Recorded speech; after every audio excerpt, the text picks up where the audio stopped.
Bonjour et bienvenue dans Prière Inspirée, dans cette deuxième journée avec notre invité, l'apôtre Alain-Patrick Tsengue.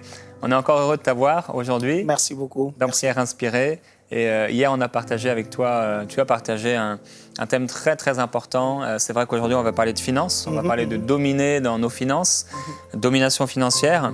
Mais c'est important pour parler de ce sujet-là, je crois, de poser des fondations, Amen. le cœur. Amen. Et hier, on a partagé sur ce cœur, le cœur de berger. Je vous invite à écouter l'émission. Si vous ne l'avez pas écoutée, vous pouvez aller sur emcitv.com.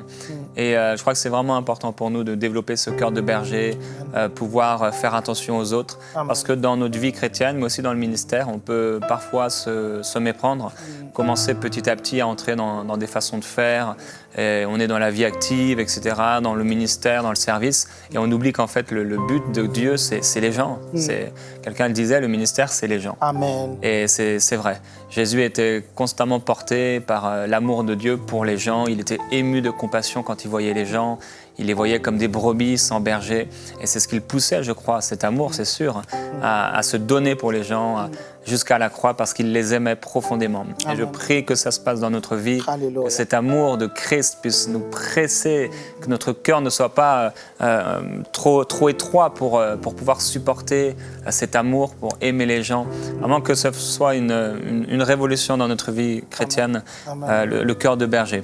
Et aujourd'hui, donc, avec toi, apôtre, on va parler de la domination financière. Et c'est un thème intéressant, les finances, mais aussi la domination financière. Qu'est-ce que c'est la domination financière? Ah, là, ceux qui n'ont pas accroché au thème d'hier, là, ils vont accrocher à celui d'aujourd'hui. Parce que ça parle directement de leurs besoins et de de leurs besoins. Mais en réalité, les deux thèmes sont liés, connectés. Parce qu'à un moment donné, la Bible va nous dire que si tu as deux manteaux, et que tu vois quelqu'un qui n'a pas de manteau, donne-lui l'autre manteau. Ben, il faut en avoir deux. Il faut en avoir deux. Ça veut dire plus que ce dont on a besoin. Et pour ça, il faut financièrement, j'ai envie de dire, être à l'aise, s'il faut le dire comme ça. Et je pense que le chiffre de 2, bon, il est un peu symbolique, parce qu'on sait que aujourd'hui, c'est pas quelqu'un qui a deux vêtements qu'on va considérer forcément comme prospère. C'est bien plus. 2, là, c'est symbolique, c'est dire qu'on a un vêtement que nous portons et un autre qui est là, qui attend que quelqu'un puisse venir porter. En fait, les deux sont liés. Pourquoi? Parce que pour pouvoir s'occuper des brebis, parfois on aura besoin d'utiliser notre argent. On aura besoin d'utiliser notre argent. Je vais vous prendre un exemple. Aujourd'hui, vous évangélisez, je prends vraiment un cas extrême, vous évangélisez une prostituée. Et cette prostituée, elle est sans papier, elle vivait de la prostitution. Et le truc, c'est que vous lui demandez d'arrêter la prostitution. Je pense que la sagesse veut que vous puissiez lui trouver une solution. Si vous ne lui trouvez pas de solution, il y a des fortes chances que la prostituée reparte dans son ancienne activité. Pourquoi? Parce que sa foi est encore toute petite. Elle n'aura pas forcément la même foi que vous pour pouvoir vivre par la foi comme nous le faisons. La même chose avec quelqu'un qui vendait le shit. J'ai eu l'occasion d'évangéliser des jeunes qui vendaient du shit et certains d'entre eux, on a dû leur enseigner des principes de foi, mais leur donner des solutions aussi en attendant que leur foi puisse grandir. Et pour ça, il faut vraiment avoir des moyens financiers. Si on n'a pas de moyens financiers, on ne peut pas le faire. Donc c'est pour ça que c'est important que à l'émission d'aujourd'hui, les chrétiens comprennent que Dieu nous appelle à dominer dans le domaine financier. Et on va prier pour que le Seigneur puisse nous aider dans certains domaines financiers. J'ai vraiment envie que le Seigneur puisse nous aider aujourd'hui à pouvoir détruire la mentalité de pauvreté. On va d'abord prier contre la mentalité de pauvreté, que le Seigneur puisse vraiment nous aider à sortir de là. Et on va demander au Seigneur la sagesse par rapport à la gestion des finances, parce que la gestion est une loi importante pour pouvoir dominer financièrement. Et après, on va demander au Seigneur vraiment de nous accorder la révélation des principes qui peuvent nous amener à prospérer et à dominer sur le plan financier. Le diable veut nous faire croire que l'or et l'argent lui appartiennent, alors que la Bible nous dit que l'or et l'argent appartiennent à Dieu. C'est le Seigneur qui le dit. L'or et l'argent m'appartiennent. Et si nous sommes un avec le Seigneur, ça veut dire que l'or et l'argent nous appartiennent aussi. Il ne faut pas que ce sujet soit tabou, même si on sait que certaines personnes dénoncent certains abus lorsqu'on parle de ce sujet-là. Mais là, concentrons-nous sur ce que la parole de Dieu dit. Si vous n'avez pas d'argent, vous ne pourrez pas bien vous occuper des gens, vous ne pourrez pas avoir de l'impact forcément dans votre destinée. Et on va vraiment prier pour ça. Et je crois qu'après cette émission, quelque chose va se passer. Amen. Donc aujourd'hui, on va parler, c'est sa domination financière. Demain, on va prier contre l'esprit de mendicité. Et c'est vrai que les finances, c'est important. C'est important, oui. C'est la volonté de Dieu. Amen. C'est vrai que, comme tu le dis, c'est un sujet qui fait beaucoup parler, qui amène parfois un peu de confusion ou de critique, de calomnie dès qu'on parle d'argent. Les gens peuvent imaginer que les gens ont des mauvais motifs, ceux qui en parlent. Le motif, l'apôtre Paul pouvait en parler. Il partageait sur l'argent et c'est vrai qu'il disait que c'est la volonté de Dieu. C'est ça. On est non seulement pour nos propres besoins, mais au-delà, en abondance, pour toute bonne œuvre. Et je parlais il y a quelques jours avec un ami, le pasteur Raoul Wafo, et il me disait qu'avec les choses qui se passent en ce moment, on voit au niveau des lois, du gouvernement, l'éducation des enfants, etc. Ce qu'on peut voir ici à droite et à gauche, les gens ne sont pas très contents, les chrétiens, parce qu'il y a des lois qui sont contre les valeurs de l'Évangile. Mais ils disent souvent, l'Église est là en train de réagir, on réagit. Et c'est bien, parce qu'il faut réagir, mais en même temps, ça aurait été mieux d'être là, positionné dans la politique, à des postes importants d'influence, pour que ces lois ne puissent jamais passer, en fait. Et c'est vrai que l'apôtre Paul, parfois, aux Corinthiens, il dit, il n'y a pas beaucoup de gens très importants parmi vous. À d'autres moments, il dit, j'ai été voir les plus, entre guillemets, les gens les plus importants ou les plus influents, pour pas que je puisse travailler en vain. C'est vrai. Et je crois qu'effectivement, dans le domaine des finances, on peut le regarder partout. Si on a de l'argent, on peut faire du bien avec. C'est vrai. C'est vrai qu'on peut faire beaucoup de mal avec l'argent, mais on peut faire aussi beaucoup de bien. Et ça devrait être quelque part notre cœur, notre désir de prospérer, pas pour nous-mêmes, parce que nos besoins peuvent être rapidement pourvus. Jésus le dit très clairement, on n'a pas à s'inquiéter du vêtement, de quoi on va manger, de quoi on va être habillé, vêtu, ou de ce qu'on va manger. Mais maintenant qu'on a toutes ces choses-là élémentaires, on devrait désirer effectivement dominer au niveau des finances et faire du bien. Quand on voit des gens autour de nous dans l'église ou même des églises qui veulent acquérir un bâtiment, ce serait tellement bien de pouvoir sortir des 100 000 euros, des 200 000 euros comme ça. Et je crois que Dieu est un Dieu très riche. Amen, gloire à Dieu. Comme tu l'as dit, l'or et l'argent lui appartiennent. Amen, amen, amen. Il serait bon que les croyants commencent à prospérer vraiment. Tu vois, ce que tu dis, prophète Jérémie, va aider les téléspectateurs à sortir de la mentalité de pauvreté. Parce que comprendre ce que tu dis va aider les gens à ne plus penser que la volonté de Dieu est que nous soyons pauvres. Lorsqu'ils se rendent compte que lorsque Dieu nous bénit, on peut faire beaucoup plus des choses pour le royaume de Dieu. À partir de ce moment-là, ils veulent être bénis et ils cherchent à savoir comment déclencher les principes qui peuvent les amener à être véritablement bénis. Et ils vont aspirer à ça. Moi, je pense que il faut aspirer aux bénédictions de Dieu. Moi, je pense. Maintenant, voilà. Et ça, si on ne sort pas de la mentalité de pauvreté, on ne pourra pas du tout avancer dans la domination financière. La Bible dit, voici un enfant vous est né, un fils vous est donné, et la domination reposera sur son épaule. On l'appellera admirable conseiller, etc., etc. Si le Seigneur est la tête et que nous sommes le corps commence par les épaules. Et donc, si la domination doit reposer sur les épaules, ça veut dire que nous, le corps de Christ, nous devons avoir la domination dans tous les domaines.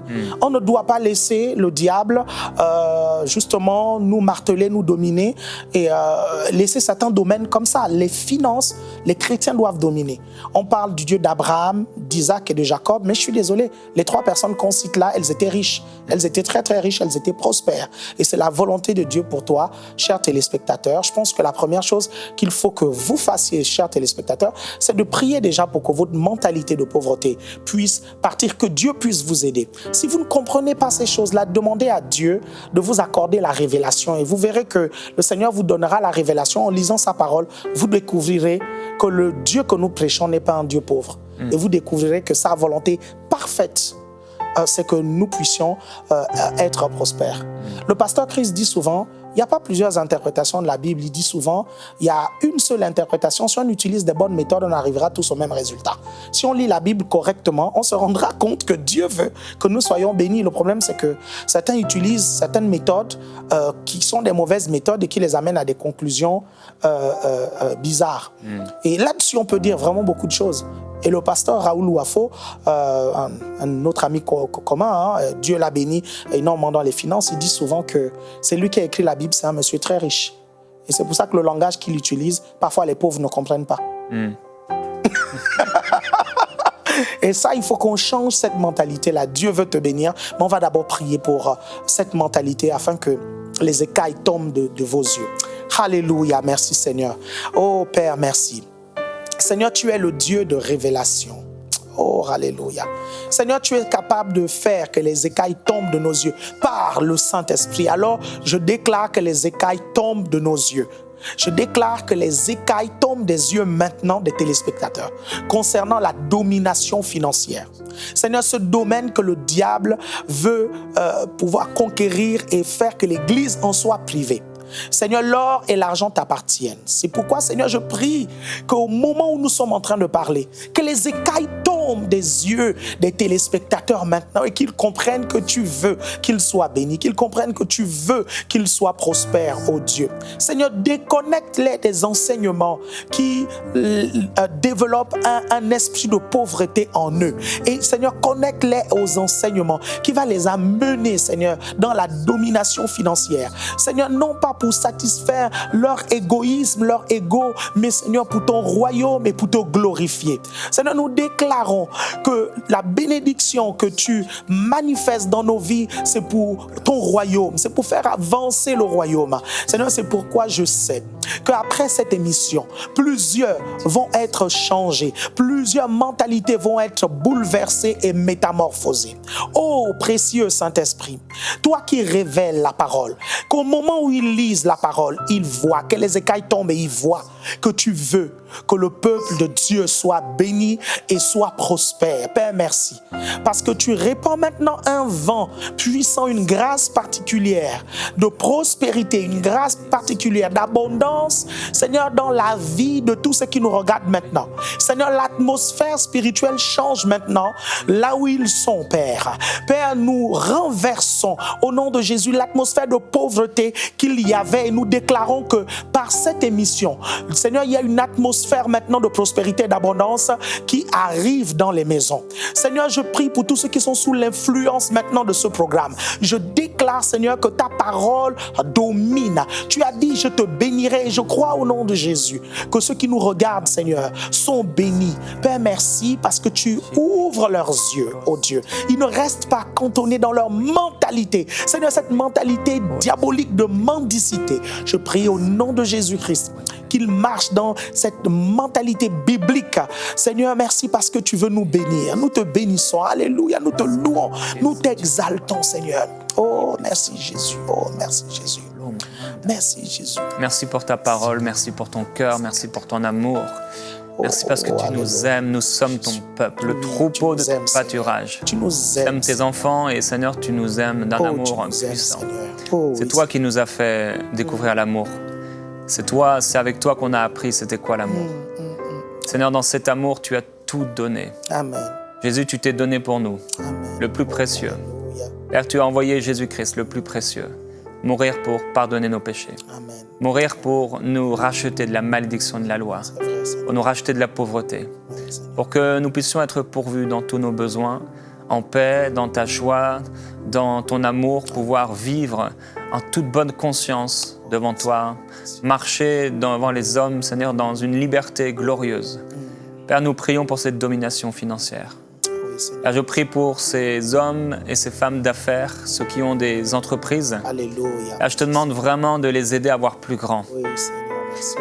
Aide-les à voir plus grand, aide-les à penser plus grand, aide-les à rêver plus grand, aide-les à garder leur cœur de toute cupidité, de toute avarice, de tout amour de l'argent. Et Père, avec ce bon cœur que tu leur donnes, merci parce que tu les fais prospérer.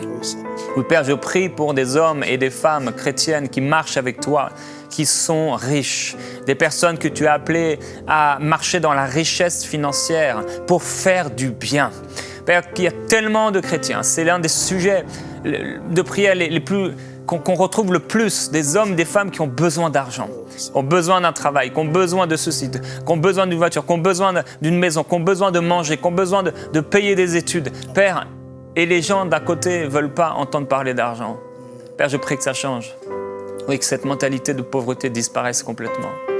Et je prie qu'il y ait des hommes d'affaires chrétiens, des gens qui ont des milliers d'employés, qui puissent employer des croyants, qui puissent, Seigneur, faire du bien à des familles, qui puissent faire du bien aussi au gouvernement, au pays lui-même, aux villes. La parole déclare, Seigneur, que si nous prions pour la bénédiction de l'endroit où nous nous trouvons, ce pays sera béni. Père, si tu nous as placés quelque part, si tu as placé ces frères et ces sœurs qui prient avec nous maintenant, tu les as placés quelque part, c'est pour qu'ils soient en bénédiction pour le pays, pour l'endroit dans lequel ils se trouvent. Père, je veux prier pour les bénir. Je te remercie aussi pour toutes les personnes, les salariés, employés, les gens, qu'ils soient fonctionnaires ou pas. Père, je veux déclarer sur eux une provision, dans leur pensée un changement, une restauration dans leur pensée, un changement de mentalité, comme tu l'as fait dans ma propre vie, dans moi qui suis né en France, dans une mentalité de pauvreté. Seigneur, tu m'as changé, tu as changé mes façons de penser. Et de plus en plus, Seigneur, tu nous changes et tu nous transformes, tu nous renouvelles, afin qu'on soit complètement libre de tout amour de l'argent, afin qu'on soit libre de l'argent et plus jamais dominé par l'envie, par la convoitise, par les désirs de posséder toujours plus. Mais tu nous donnes un cœur pur. Amen. Père, oui, je prie pour ce cœur pur. Amen. Et que de ce cœur pur, ce cœur que tu as, Seigneur, tu puisses distribuer. Merci parce que tu fais pleuvoir, tomber la pluie sur les justes et sur les injustes. Seigneur, tu donnes à manger aux justes et aux injustes. Tu es plein de bonté, plein de grâce. Et j'ai prié que ce soit le cas pour tes enfants, qu'ils dominent dans leurs finances, qu'ils soient puissants dans leurs finances, qu'ils puissent faire du bien. Merci Seigneur Jésus-Christ. Amen. Prophète Jérémie, les téléspectateurs doivent savoir ce que ce type d'émission peut provoquer dans leur vie, en fait. La prière va déclencher, comment on appelle ça, va ouvrir les cœurs des gens pour... par exemple, vous êtes là, vous regardez l'émission, je sais qu'il y a beaucoup d'entre vous, quelque chose va se passer dans votre esprit et vous aurez envie d'aller chercher davantage dans les Écritures la volonté de Dieu par rapport à vos finances. Et pendant que vous serez en train de chercher la volonté de Dieu par rapport à vos finances, Dieu va vous parler. Dieu va vous donner des idées nouvelles. Dieu va réveiller quelque chose en vous qui va vous révolter et qui va littéralement changer votre vie et l'atmosphère sociale autour de vous. Je le crois sincèrement. La deuxième chose pour laquelle j'aimerais qu'on puisse prier, c'est la sagesse dans la gestion financière. La sagesse dans la gestion financière. Pour ça, il faut avoir quand même quelques connaissances parce que beaucoup de chrétiens n'ont pas de connaissances sur la gestion financière. Il faut une éducation financière dans l'Église. Et la Bible dit « Mon peuple périt faute de connaissances ». Et je pense que beaucoup croupissent dans la pauvreté parce qu'ils ne sont pas informés sur comment gérer leur argent et sur comment, j'ai envie de dire, multiplier, c'est-à-dire davantage évoluer et prospérer. Nous allons prier que le Seigneur puisse vous donner la sagesse dans la gestion et la connaissance par rapport à la gestion financière. Il y a des choses à savoir. Par exemple, il y a une loi qu'on appelle la loi du budget. Les chrétiens doivent savoir que chaque mois, ils doivent établir un budget. Et dans la loi du budget, pour pouvoir prospérer, il faut que les dépenses soient inférieures aux entrées. Ça, c'est un principe très simple. Si vous ne comprenez pas ça, vous ne pouvez pas avancer plus que ça. Et vous pouvez déjà prier pour que Dieu vous donne la sagesse de pouvoir réduire vos dépenses, afin que vos entrées soient plus élevées et vous dégagez des excédents. Les excédents vont vous permettre de faire quoi? Les excédents vont vous permettre de financer le royaume de Dieu. Les excédents vont vous permettre de pouvoir aider ceux qui sont dans le besoin, être un peu plus utile dans le royaume de Dieu sur le plan financier. Et les excédents vont vous permettre d'investir pour avoir encore un peu plus, pour que votre prospérité puisse grandir, parce que la volonté de Dieu est que vous puissiez évoluer encore plus. La Bible dit que la lumière du juste doit aller toujours en brillant. Donc, on doit évoluer. Et pour ça, on doit pouvoir dégager des excédents. Je vais prier que quelque chose se passe dans votre cœur, de telle sorte que Dieu vous accorde la sagesse pour pouvoir gérer vos finances. Alléluia, merci Seigneur. Père, tu m'as donné la sagesse dans la gestion financière. Seigneur, moi qui étais désordonné dans la gestion financière, tu m'as donné la sagesse, tu m'as rendu sage. Tu es capable de pouvoir le faire pour les internautes, oh Dieu. Tu m'as béni, oh Dieu, et tu m'as rendu prospère. Tu es capable de le faire pour les internautes, Seigneur, et pour les téléspectateurs qui me regardent maintenant. Seigneur, merci. Tu as dit dans le livre de Jacques que si quelqu'un manque de sagesse, qu'il la demande à Dieu et qu'il la demande sans douter. Seigneur, aujourd'hui, nous venons te demander la sagesse pour la gestion financière. Père, merci parce que tu nous donnes la force de pouvoir limiter nos dépenses pour que nos dépenses soient inférieures à nos entrées. Seigneur, nous entrons dans une saison maintenant où nous dégageons des excédents. Je le proclame pour les téléspectateurs au nom de Jésus. Et je viens faire cesser la saison des dettes dans leur vie au nom de Jésus-Christ. Je viens faire cesser, alléluia, la saison des découvertes dans leur vie au nom de Jésus. À partir de maintenant, Seigneur, je viens déclarer qu'ils ont toujours en abondance, oh Dieu. Ils ont toujours au-delà. Seigneur, merci parce que tu leur donnes au-delà de ce qu'ils peuvent penser ou imaginer. Seigneur, en matière financière. Père, tu nous as déjà accordé la domination financière. Seigneur, nous entrons en possession de cela aujourd'hui. Je te bénis, Seigneur, parce que tous ceux qui sont sous l'influence de ce programme maintenant, quelque chose se passe sur le plan financier au nom puissant de Jésus-Christ. L'esprit de pauvreté ne peut pas rester dans leur vie. Après avoir prié avec nous, Seigneur, je prie que tu les enveloppes, qu'un déclic se passe dans leur intelligence, qu'un déclic se passe dans leur esprit, oh Dieu. Père, je prie que le témoignage intérieur crie fort lorsqu'ils veulent faire des achats impulsifs, que le témoignage intérieur crie fort lorsqu'ils veulent faire des achats qui ne sont pas dans ta volonté. Père, je réveille leur conscience au nom de Jésus par rapport aux achats impulsifs et par rapport aux achats qui ne sont pas dans ta volonté. Tu les guides, ô Saint-Esprit, dans leurs dépenses afin que leur budget soit équilibré et excédentaire. Au nom puissant de Jésus, je le déclare. Amen. Jésus-Christ. Alléluia. Père, merci pour tous ces milliers de frères et de sœurs qui sont, entre autres, dans les pays africains avec des micro-entreprises. Père, je prie pour ces personnes qui, même dans les autres pays, d'autres nations, Père, ont commencé ou commencent une entreprise ou une entreprise à cœur. Père, je prie que là aussi, tu puisses les aider à établir un budget, à fonctionner avec intelligence et sagesse et pas aller simplement à fleur au fusil juste par, entre guillemets, par la foi. Je prie que cette foi soit attachée à la sagesse et l'intelligence que tu donnes. Père, nous appelons cette sagesse, nous appelons cette intelligence dans les micro-entreprises, qu'ils puissent réussir. Ne pas mettre la charrue avant les bœufs, aller tranquillement selon les saisons, avec sagesse, en toute intelligence. Merci parce que c'est toi, Saint-Esprit, qui nous parle. C'est toi, Seigneur, qui nous conduit, tu nous diriges. Merci parce que tu vas diriger ces micro-entreprises. Alléluia. Tu vas les diriger alors qu'ils mettent l'accent sur leur relation avec toi. Seigneur, tu viendras n'importe quand dans la journée leur parler, leur donner une pensée qui va transformer leur situation financière, transformer leur micro-entreprise, changer leur façon de faire, leur donner des idées nouvelles. C'est ce que nous proclamons, Seigneur. Nous déclarons des pensées inspirées. Merci parce que tu parles, tu diriges ton peuple. Tu le diriges pour qu'il entre dans de verts pâturages, dans une abondance de plus en plus grande. Merci Père pour la plénitude dans ces micro-entreprises, qu'un jour elles ne deviennent plus des micro-entreprises, mais des entreprises puissantes. Amen. Que plusieurs puissent même arriver jusqu'à des multinationales. Père, c'est ce que nous voulons voir ton peuple prospérer. Prospérer.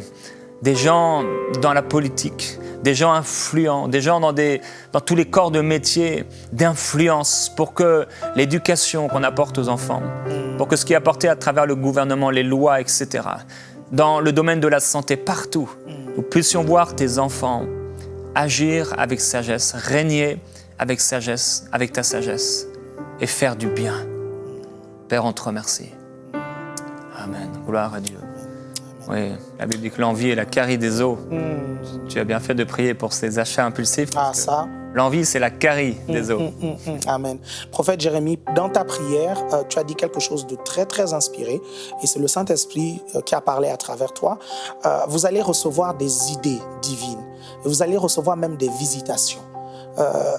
Jacob a eu une visitation angélique lorsqu'il travaillait pour Laban. Et l'ange est venu le voir et l'ange lui a donné une idée qui a révolutionné les affaires de Jacob. Et quand Jacob a appliqué cette idée, la Bible nous dit qu'il a commencé à prospérer plus que Laban. Dieu va vous donner des idées. Pour tous ceux qui ont des micro-entreprises, Dieu va vous donner des idées nouvelles. Pour ceux qui ont des projets pour pouvoir faire des entreprises et vous n'avez pas d'idées, le Seigneur va vous visiter. Après cette émission, le Saint-Esprit va vous parler et vous aurez des idées par rapport à des projets peut-être même qui n'ont jamais existé, mais ça va être vraiment des idées novatrices. Dieu va faire quelque chose dans votre vie. On va prier pour terminer, parce que je pense que le temps s'est écoulé, c'est ça?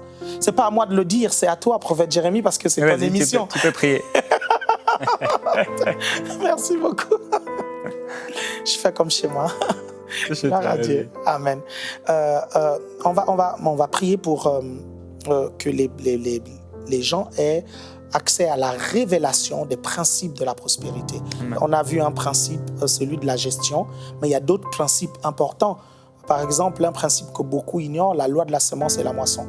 Que le Seigneur fasse de nous vraiment des gens qui ont un cœur libéral. Amen. Merci Seigneur. Alléluia. Père, merci parce que tu nous donnes un cœur de libéralité. Seigneur, nous savons donner.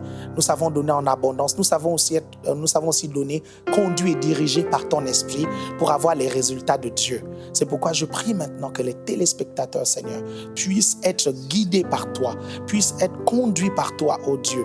Père, change leur mentalité, qu'ils aient, Seigneur, une mentalité de donateur, oh Dieu, parce que tu as dit, celui qui sème abondamment reçoit abondamment. Merci parce que tu établis ces choses dans leur vie et leur cœur. Alléluia. Amen. Gloire à Dieu.